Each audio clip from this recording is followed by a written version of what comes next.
가나안으로 가는 길, 드디어 이제 요단강을 들어가는 장면입니다. 꽤 오래 걸렸죠. 7절에 보니까 이렇게 되어 있습니다. 여호와께서 여호수아에게 이르시되 내가 오늘부터 시작하여 이렇게 됩니다. 영어 성경에 보니까 그냥 단순히 this day 이렇게 되어 있습니다. 그러니까 이날. 그렇죠? 하나님이 약속하셨던 그 일들이 이루어지는 날은 반드시 있습니다. 성경 표현에 오늘 보니까 그날이 this day, 오늘입니다. 오지 않을 것 같았겠죠. 매우 깁니다. 약속이 선포된 이후로 400년이 넘게 지나는데 마침내 그 날이 도래를 한 것입니다. 우리도 언약을 붙잡고 하나님께 우리에게 각자에 주신 약속을 붙잡고 살아갑니다. 어떤 땐 그것이 더디기도 하고 과연 이루어지는 때가 있을까 의심되는 때도 있을 것입니다. 그런데 그 날은 반드시 옵니다. 그 날이 언젠가 지나다 보면은 this day, 오늘이 됩니다. 이스라엘 백성들 가운데 그 날 무슨 일이 있었는지를 본문을 통해서 한번 살펴보겠습니다. 7절부터 보니까 하나님께서 먼저 이렇게 말씀하십니다. 내가 이스라엘 백성들에게 알게 하도록 하겠다. 오늘부터 시작해서 너희들은 알 것이다 하는 거죠. 이 일들을 통해서, 오늘 이루어지는 일들을 통해서 너희는 알게 될 텐데 세 가지를 말씀하십니다. 첫 번째가 7절에 있죠. 너를 온 이스라엘의 목전에서 크게 하여 내가 모세와 함께 있었던 것 같이 너와 함께 있는 것을 그들이 알게 하리라. 하나님이 여호수아와 함께 있다는 것, 그것을 이스라엘 백성들을 통하여 알게 할 것이다. 이스라엘 백성들에게 모세는 아주 큰 선지자고 지도자입니다. 그런데 모세에게 있었던 것 같이 내가 너와 함께 있다는 것을 이스라엘 백성으로 통해서 알게 할 것이다. 이게 첫 번째고요. 두 번째는 10절에 나옵니다. 또 말하되 살아계신 하나님이 너희 가운데 계시사. 우리 성경에 이렇게 되어 있는데 10절은 두 군데로 나눠져 있습니다. 살아계신 하나님이 너희 가운데 계신 것을 알게 할 것이다. 이스라엘 백성들에게 궁금증 하나가 있었을 겁니다. 주변 사람들 똑같을 텐데요. 당시 그 신에 대한 생각을 보게 되면 신은 어떠한 특정한 지역의 토착신입니다. 어떤 지역에서 어떤 신이 다스리고 있다고 생각을 하고 그 지역을 벗어나게 되면 그 신은 그 지역에서는 힘을 쓰지 못한다 이렇게 보통 생각하던 시대입니다. 그래서 애굽에는 애굽의 신이 있고 그 다음에 이스라엘은 하나님이 계실 텐데 어디에 계시느냐? 이스라엘 사람들이 쉽게 생각할 때 호렙산에 계신다고 생각을 합니다. 하나님의 산이 호렙산이죠. 그래서 호렙산, 신의 산에서 하나님이 계신다. 그러면 과연 이렇게 생각되는 겁니다. 신의 산을 벗어나면 그 광야의 신인 여호와가 과연 우리에게 그 힘을 미칠 것인가? 연약한 사람들은 애굽의 신들과 비교해서 이렇게 생각을 했었을 것입니다. 나중에 이 질문은 계속해서 이스라엘 백성들 가운데 되뇌이면서 발생하게 됩니다. 하나님이 힘이 없으셔서 하나님의 곳이 아니기 때문에 하나님의 땅이 아니기 때문에 우리에게 능력을 베푸시지 못한다. 포로로 끌려간 이스라엘 백성들에게도 여전히 그런 질문이 나오게 됩니다. 그런데 오늘 본문에는 이 부분에 대해서 아주 중요한 질문을 합니다. 광야를 벗어나도 살아계신 하나님은 너희와 함께 계시는 걸 알게 될 것이다. 요단강은 광야의 관문입니다. 끝이죠. 요단강을 건너가게 되면 이제 광야는 끝이고 가나안 땅이 시작됩니다. 근데 그 가나안 땅을 넘어가서도 하나님은 너희와 함께 계신다. 매우 특별한 하나님이다. 다른 신들처럼 너희들이 제물을 바치고 그에게 잘하면 복을 주는 그 땅에서의 복을 약속하시는 그런 하나님이 아니라 너희들과 동행하는 하나님이다. 너희들이 애굽 땅에 있을 때도 너희를 구하러 내려가셨고 광야길에도 동행하시며 가나안 땅으로 들여보내신 이후에도 여전히 함께 하시고 그 길을 인도하실 것이다. 살아계신 하나님을 너희가 보게 될 것이다 하는 거죠. 온 상천하지에 참신은 하나님이라는 것을 이스라엘 백성들이 이 사건을 통해서 보게 된다는 것입니다.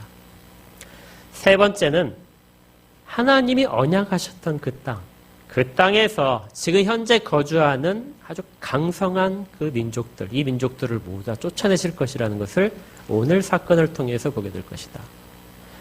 그들이 가장 믿고 있는 요단강, 천혜의 방어선입니다. 그런데 그 방어선이 무너지는 것을 눈으로 보게 될 것이다.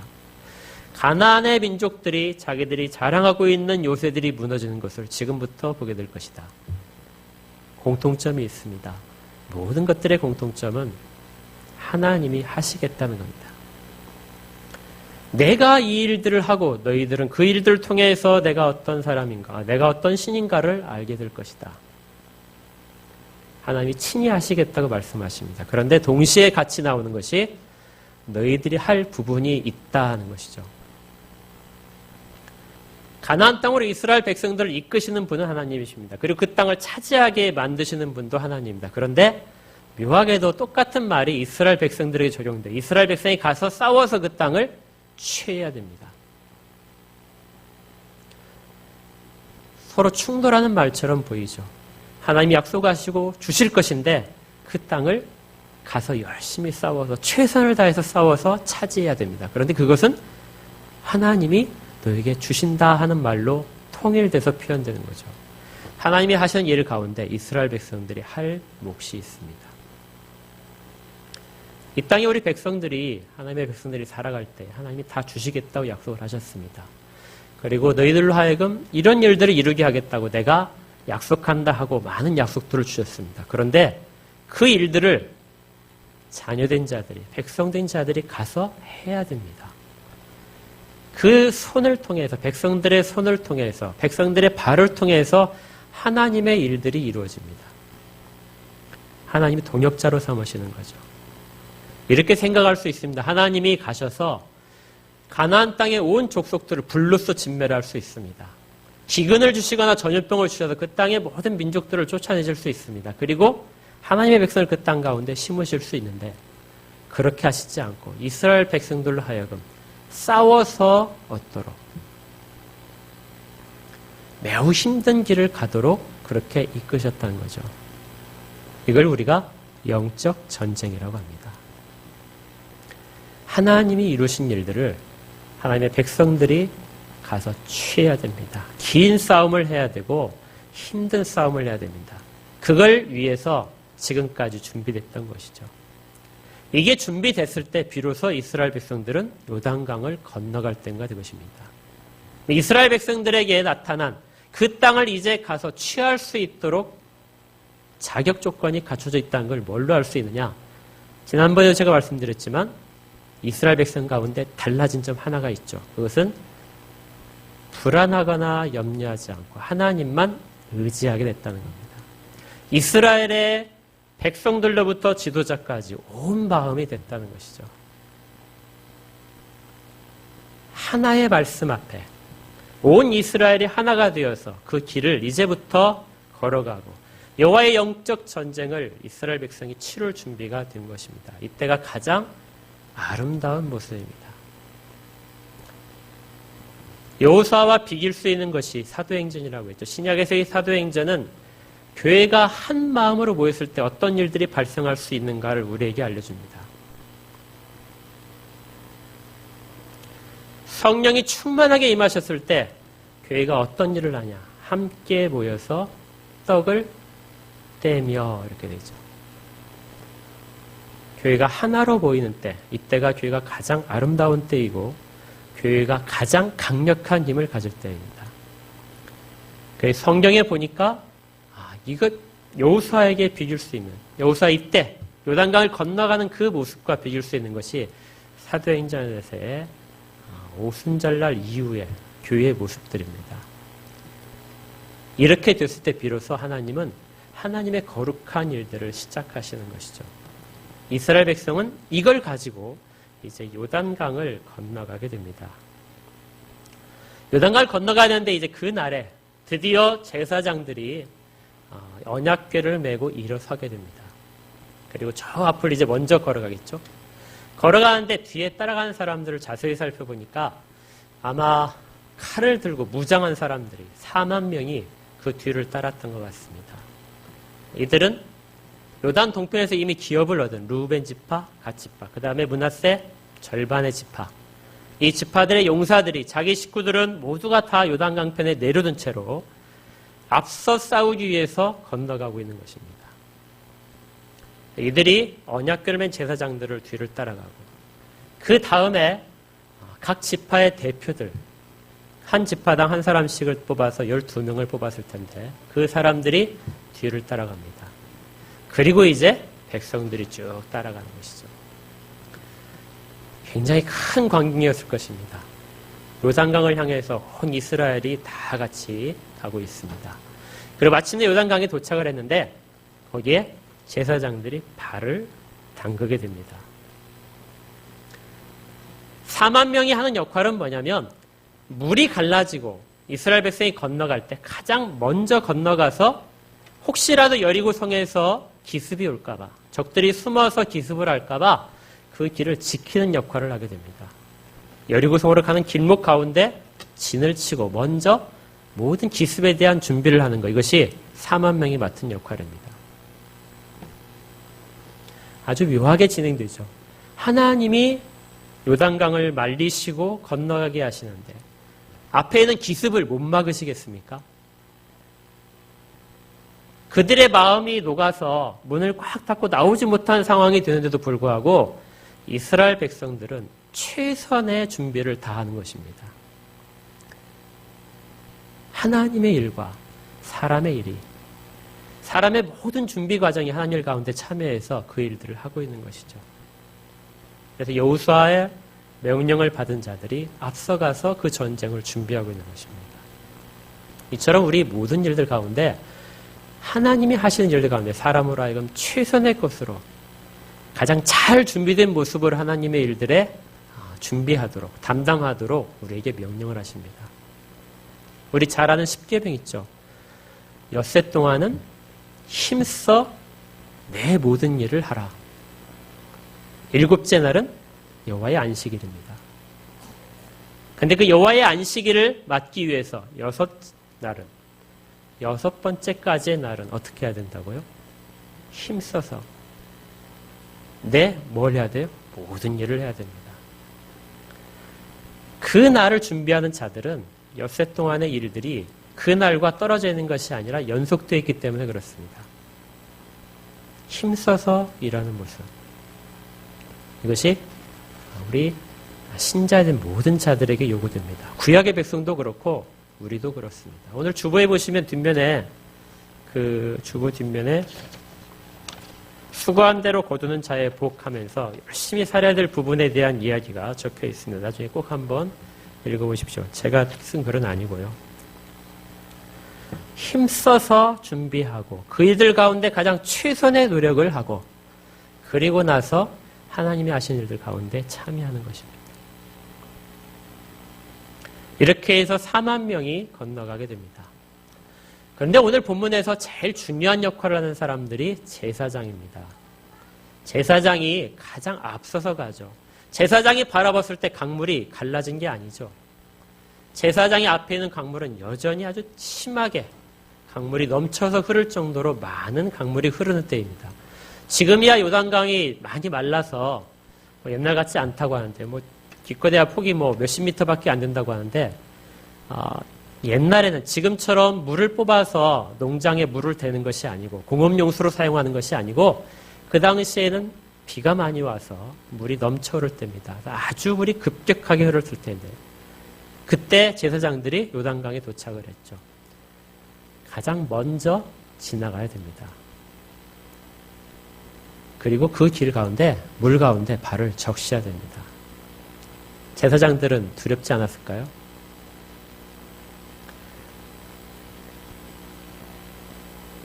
제사장이 움직여야 강물이 갈라지는 것입니다. 제사장들은 영적 지도자를 의미합니다. 영적 지도자들은 위험 앞에, 불확실성 속 앞에 가장 먼저 가는 자들입니다. 가서 그 두려움 가운데 먼저 발을 적시고 다른 사람으로 하여금 마른 땅을 건너가도록 끝까지 죽음을 받고 서 있는 자들이 영적인 지도자입니다. 말씀을 받은 자들이 이 역할을 하고 있는 것이죠. 아까 처음에 말씀드릴 때 교회가 하나된 가장 아름다운 모습, 그 하나된 것 중에 각각의 맡은 직분과 은사들이 있는데 말씀을 맡은 자들, 교회 영적 지도자로 세워진 자들은 이처럼 가장 위험한 곳에 가장 불확실한 일 가운데 나서야 되는 거죠. 이 일들이 가장 잘 아름답게 진행되고 있는 모습을 우리가 여기서 볼 수 있습니다. 근데 본문 가운데 우리가 놓치기 쉬운 단어 하나가 있는데 그것이 발바닥이라는 단어입니다. 13절 보실까요? 온 땅의 주 여호와의 궤를 맨 제사장들의 발바닥이 요단물을 밟고 멈추면 요단물 곧 위에서부터 흘러내리는 물이 끊어지고 한 곳에 쌓여 서리라. 밑으로 가니까 15절에는 발바닥이란 말 대신에 궤를 맨 제사장들의 발이 물가에 잠기자 하고 되어 있습니다. 그러니까 13절은 매우 자세히 묘사하고 있는 거예요. 왜 제사장들의 발이 요단강을 딱 들어가면은 물이 멈췄다 이렇게 하지 않고 특별하게 발바닥이 요단물을 밟았다 하는 단어가 나오게 됩니다. 뭘 추측할 수 있나요? 발바닥이란 말이 나오니까 신을 신지 않은 거죠. 그냥 발로 묘사해도 되는 부분에 있어서 발바닥이라는 단어를 쓰는 겁니다. 또 한번 볼까요? 18절 보십시오. 여호와의 언약궤를 맨 제사장들이 요단 가운데서 나오며 그 발바닥으로 육지를 밟는 동시에 이렇게 돼 있죠. 그러니까 제사장들은 언약궤를 메고 갔는데 강에 들어가는 모습과 나오는 모습을 보니까 똑같이 뭐라고 표시되냐면 발바닥으로 강을 밟았다 이렇게 돼 있습니다. 그리고 나올 때 육지도 발바닥으로 가는 것이죠. 제사장들이 신발을 신지 않은 것입니다. 왜 신발을 신지 않았을까요? 물에 젖을까 봐 신발을 벗고 들어갔을까요? 그리고 다른 사람들 신발을 옮겨주고. 출애굽기와 레위기를 보시면 제사장들의 그 복장이 나옵니다. 제사장들의 복장 가운데 머리 끝에 모자부터 해서 옷깃의 장식까지 다 규정이 되어 있는데 유독 복장 가운데 없는 것이 신입니다. 신에 대한 규정은 전혀 없어요. 신발에 대한 것이 없다는 것입니다. 신발을 어떻게 만들어라? 여기 없습니다. 왜 그럴까요? 그냥 아무 신이나 신어도 괜찮다 이럴까요? 제사장들은 발까지 내려오는 긴 옷을 입어야 됩니다. 하체가 보이지 않도록 다 가려야 돼요. 그런데 신은 없습니다. 이유는 단 하나죠. 신을 신지 않도록 되어 있는 겁니다. 성전에서 제사장의 복장을 입고 봉사를 할 때 섬기는 일 가운데서 제사장들은 신을 신지 못했습니다. 제사장은 매우 높은 직책입니다. 이스라엘 가운데 정치적인 지도자가 있고 제사장이 있죠. 제사장은 아주 높고 존귀한 자들입니다. 그런데도 불구하고 하나님 앞에 설 때는 신을 벗어야 됩니다. 신은 신분의 상징이에요. 자기의 인격의 상징입니다. 신을 벗었다는 얘기는 하나님 앞에 자기를 내세우지 못한다는 겁니다. 종들이 그렇게 신을 벗은 발바닥으로 다니는 것입니다. 제사장이 이렇게 신발을 벗고 발바닥으로 진행하고 있는 모습. 평소 때는 이러지 않았을 거예요. 광야가 굉장히 거친 돌이 많아서 신발이 없이 그냥 간다면 발바닥이 다 찢어지게 됩니다. 그런데 이날 제사장들은 신발을 신지 않았습니다. 이걸 광경을 옆에서 본 사람들은 아마 이렇게 했을 겁니다. 저 보아라. 제사장들이 맨발로 서서 걸어가고 있다.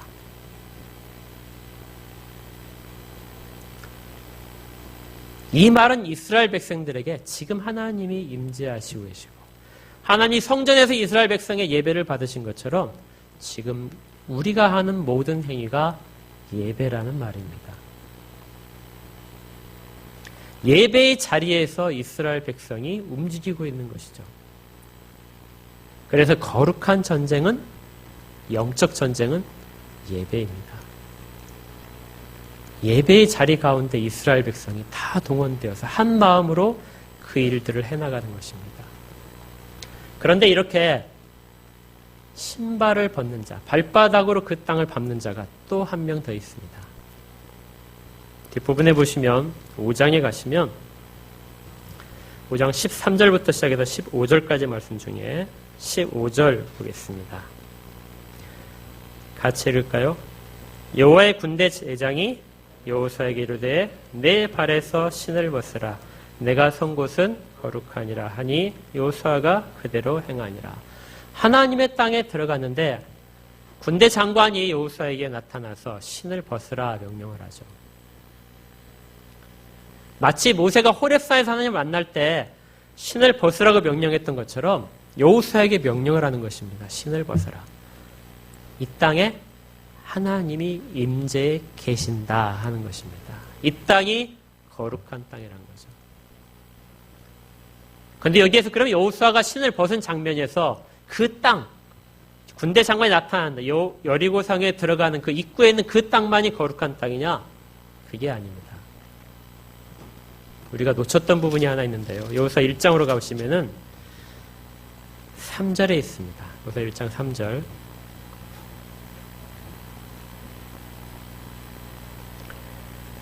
내가 모세에게 말한 바와 같이 뭐라고요? 너희 발바닥으로 밟는 곳은 모두 내가 너희에게 주었노니. 이스라엘 백성이 점령을 하러 들어가서 점령하게 될 것입니다. 그런데 그 땅을 어떻게 묘사하냐면 너희가 뭘로 밟아요? 발바닥으로 밟는다는 것이죠. 발로 밟는 것이 아니라 발바닥으로 규정을 합니다. 이유가 그 땅이 거룩한 땅이라 그렇죠. 그 땅을 점령하는 모든 행위가 예배라니까 그렇죠. 그 땅이 하나님의 성전이기 때문에 그렇습니다. 이스라엘 백성들에게 하나님의 성전에서만의 거룩함이 있다고 생각하기 쉬운데 지금부터 들어가는 모든 땅에서 이루어진 행동들은 하나님의 거대한 성전, 장막이나 솔로몬의 성전에 제한되지 않은 하나님의 거룩하심을 담은 땅이 그 무대라는 것이고 그 땅에 있는 모든 삶들은 예배를 드리는 삶, 발바닥으로 진행하는 삶이라는 것을 하나님이 여호수아에게 발바닥으로 밟는 땅을 주겠다 하는 걸로 표현하고 계신 것입니다.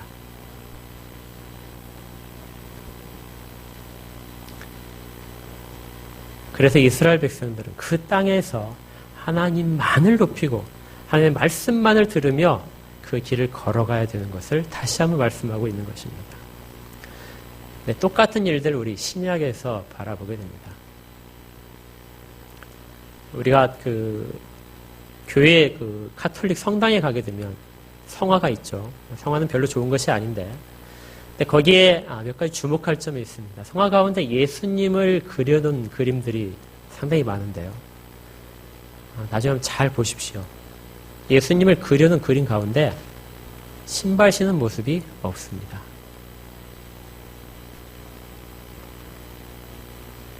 예수님이 신발을 안 신고 계세요.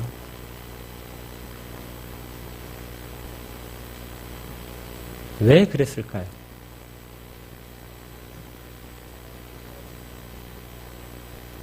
왜 신발을 예수님으로부터 다 제거를 했을까요?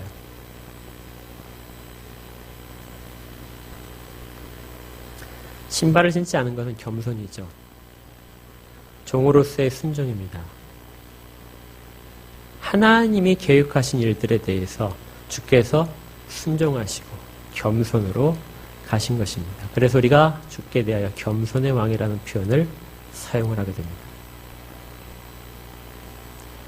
그 모든 일 가운데 한 번도 자기를 높이시지 않았다는 것, 그걸 사람들에게 보여주기 위해서 신발을 그리지 않았던 것입니다.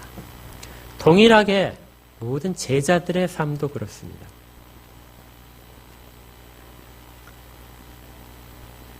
우리는 비록 육신적으로는 신발을 신고 세상의 삶을 살아가지만 영적으로는 모두가 다 어떤 자세를 가져야 되냐면 발바닥으로 밟는 자세를 가져야 됩니다. 우리 어떤 것도 주 앞에서 존귀함을 받기 위해서 노력하지 않는 것. 지극히 주 앞에서 우리를 부인하면서 나가는 모습. 하나님의 존전에 있다는 생각, 이것이 발바닥으로 땅을 밟고 가는 것입니다. 제자들의 삶은 이렇게 진행되어 왔습니다. 그래서 제가 지난번에도 말씀드렸지만 우리의 삶은 안식일 다음 날이 아니라 계속해서 주일을 사는 삶이라고 말씀드렸죠. 예배 자리가 여기에만 치우쳐져 있는 것이 아니라 우리가 내일 맞이할 모든 곳에서 우리는 예배자로서 서는 것입니다. 그래서 어떤 목사님이 지은 책 중에 월요일의 강단이라는 게 있습니다.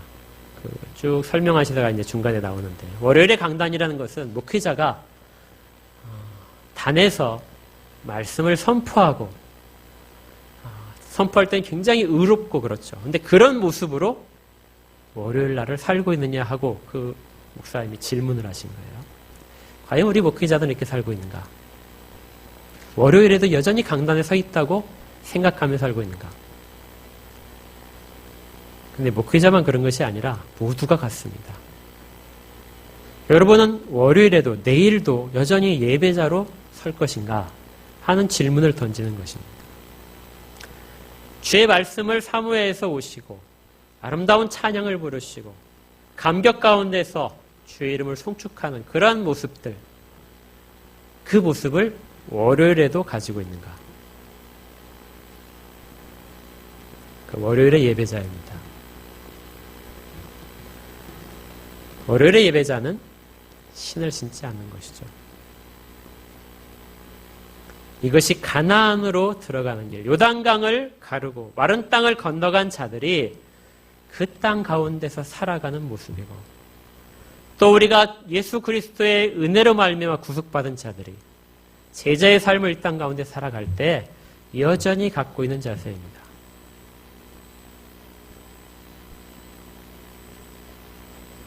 내일 신을 벗은 발바닥으로 삶을 사시겠습니까? 오늘뿐만이 아니라 내일도 예배자로 서시겠습니까? 매일매일의 삶을 이렇게 살도록 하는 것.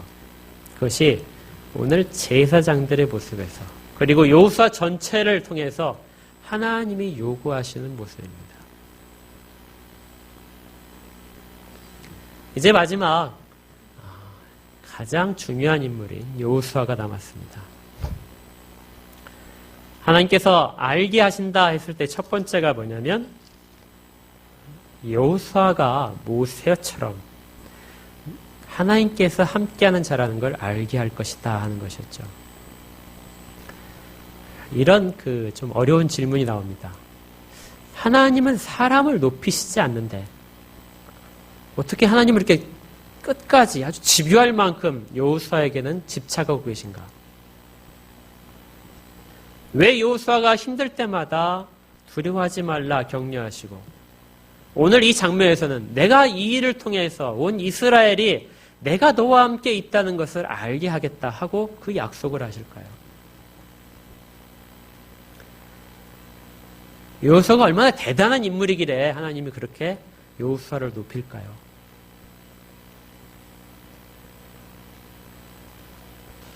말을 바꾼다면 지금 우리입니다. 한 생명이 온 천하보다 더 귀중하다고 말씀하셨는데 우리가 그런 존재라면 왜 하나님 우리를 그렇게 높일까요? 우리가 과연 누구길래 하나님이 그렇게 사랑하시고 예수 그리스도를 대신 죽일 만큼 그렇게 우리를 보고 계실까요?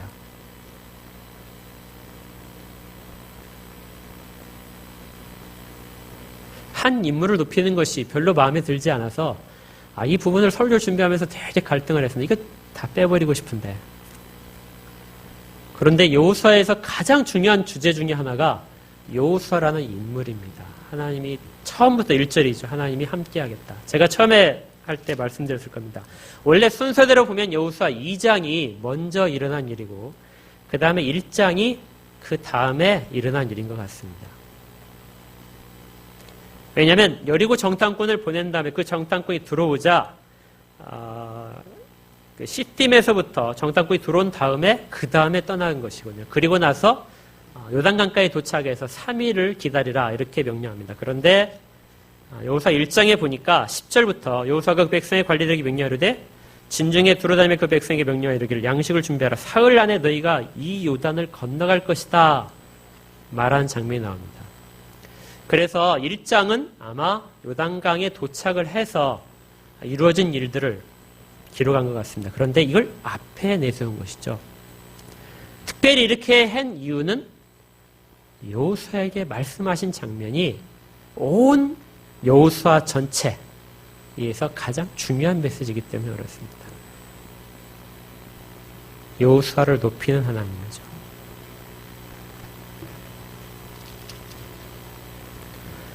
답은 단 하나입니다. 왜냐하면 그가 하나님의 계심을 드러내는 자이기 때문에 그렇습니다.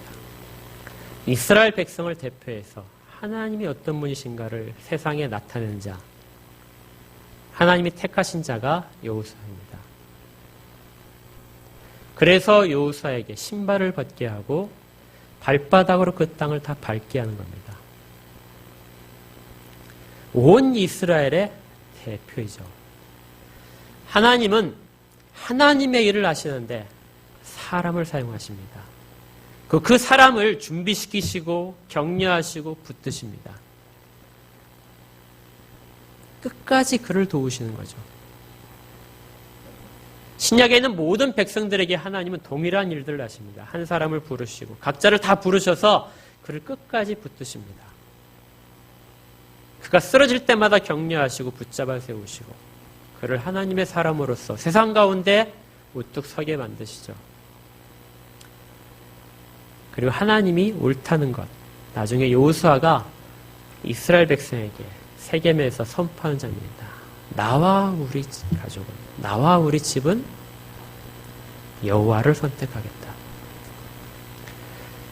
결국 그것이 하나님이 옳다는 것을 세상 가운데 드러내도록 하는 자. 하나님이 참 신이라는 것, 하나님만이 진짜 하나님이라는 것을 드러내도록 선택한 자. 그 자가 여호수아입니다. 여호수아란 이름과 예수란 이름은 같은 말입니다. 여호수아의 이미지가 신약으로 그대로 가서 예수님에게 있습니다. 가장 존귀하게 여기시는 것. 지극히 높은 이름을 그 가운데 두시는 분이 예수님입니다. 그런데 그 주님이 우리 모두를 똑같이 하나님의 자녀가 되도록 세워주십니다. 그리고 모든 사람들이 그 가운데 서도록 하는 거죠. 이걸 잘 깨달으면 요단강을 건너갈 때 그 이스라엘의 모습처럼 우리 모두는 다 각자가 하나 된 방향으로 하나를 보면서 같이 나갈 수 있습니다. 신을 벗고 모두가 다 발바닥으로 그 땅을 밟으며 사망으로 대표되고 저주로 대표되는 그 요단 강물을 밟아서 말리면서 약속하신 언약의 땅에 다 같이 들어가는 것입니다. 어느 특별한 사람의 공로가 아니고 누구보다도 더 많은 일들을 감당해야 되는 사람이 있음에도 불구하고 모두가 다 하나가 되어서 그 땅 가운데 가는 겁니다. 최선을 다해서 걸어가는 길이 교회의 길입니다. 어느 누가 더 돋보여지는 것이 아니라 각자가 받은 역할 가운데, 각자가 받은 사명과 직분들 가운데, 은사들 가운데 교회가 세워지는 것이죠. 가나안 땅은 교회가 들어갑니다. 그 앞에 길이 열리고 마른 땅으로 모든 사람들이 같이 들어가는 것입니다. 교회는 이처럼 많은 일들을 할 수 있습니다. 우리가 개인적인 구원만 생각하지 마시고 구원을 통해서 우리를 어디로 이끌어 가시는가를 생각하십시오. 그곳이 교회입니다. 교회를 이루게 하셨습니다. 교회가 하나님의 일을 감당하고 세상 가운데 하나님의 나라가 어떤지를 보여주는 역할을 맡고 각자가 다른 사람을 전혀 관계없는 사람들을 형제라고 부르면서 섬기는 모습. 다른 사람의 아픔을 나의 아픔으로 생각하는 모습. 혹시라도 부족한 자가 있을까 봐 하나님이 내게 더 두셨다는 생각을 하는 사람들. 이렇게 해서 하나를 이루는 것이 교회입니다. 이것이 우리 엘림교회 가운데 나타나기를 원합니다. 그리고 모든 교회들 가운데 이 모습들, 초대교회의 그 모습들이 다시 나타나기를 원합니다. 그러려면 모든 자들에게 충성이 오게 됩니다. 제사장이 밟으라는 명령 가운데 전혀 어떤 일이 벌어질지에 대한 감각이 없이 그대로 밟아 나갔던 것처럼 우리 모두가 다 충성된 모습으로 가야 됩니다. 그러면 우리가 정말 보고 싶었던 그 모습들, 그 날의 모습들, 그것이 오늘 이루어지는 걸 우리가 보게 되는 것입니다. 우리 모두가 다 그걸 목격했으면 좋겠습니다. 어느 한 사람도 빠짐이 없이 다 하나된, 다 요단강 건너서 영적 전쟁의 승리자로서 하나님이 약속하시고 이루시겠다는 그 부분 이루어지는 것을 우리 눈으로, 우리 삶에서 체험하기를 주의 이름으로 축원합니다. 기도하겠습니다.